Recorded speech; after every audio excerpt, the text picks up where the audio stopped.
There are so many people in the world, and you know, you may be watching this right now, and you have these incredible ideas, and what you think is missing is motivation.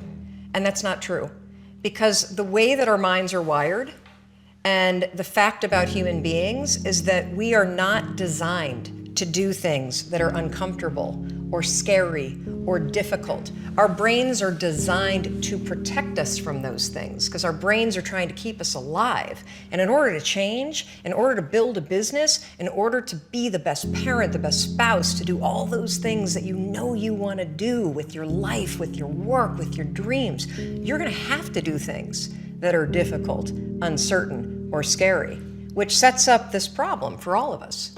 You only feel motivated to do the things that are easy. Why is it so hard to do the little things that would improve my life? Is our minds are designed to stop you at all costs from doing anything that might hurt you.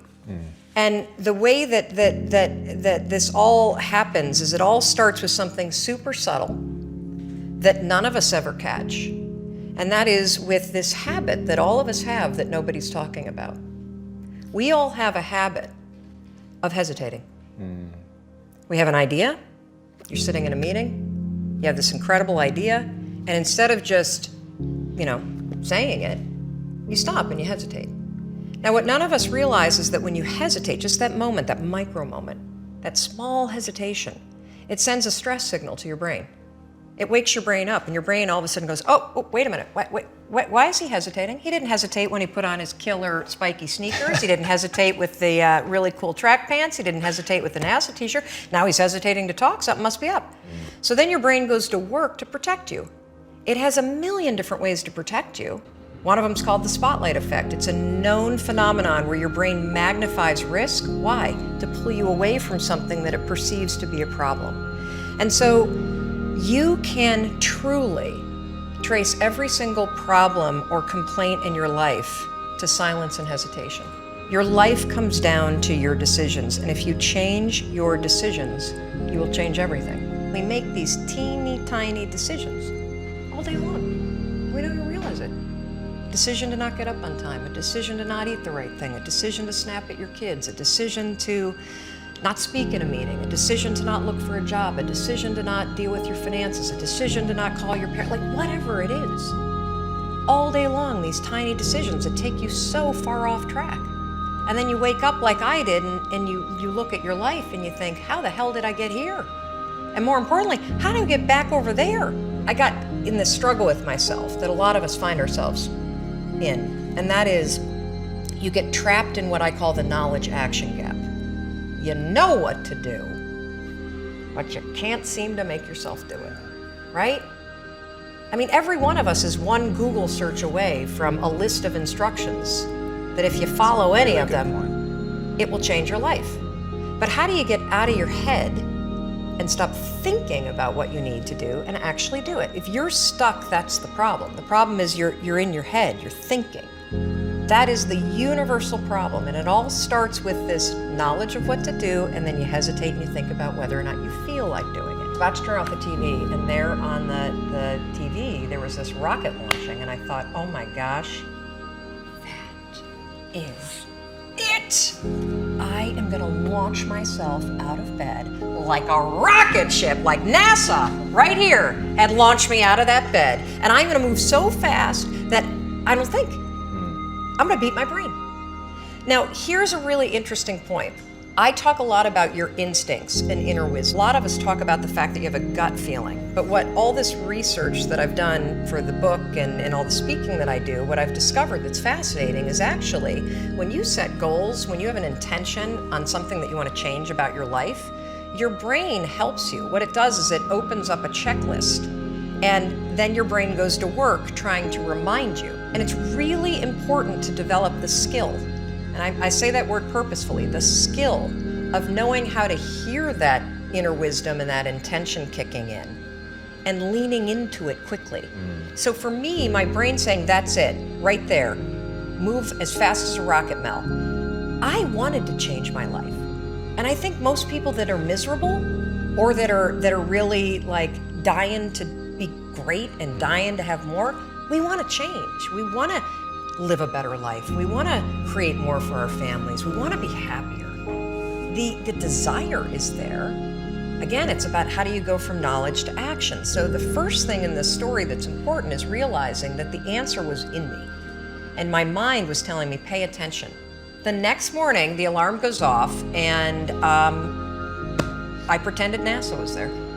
It's the stupidest story. I literally went 5, 4, 3, 2, 1. I counted out loud, and then I stood up. And I'll never forget standing there in my bedroom. It was dark, it was cold, it was winter in Boston.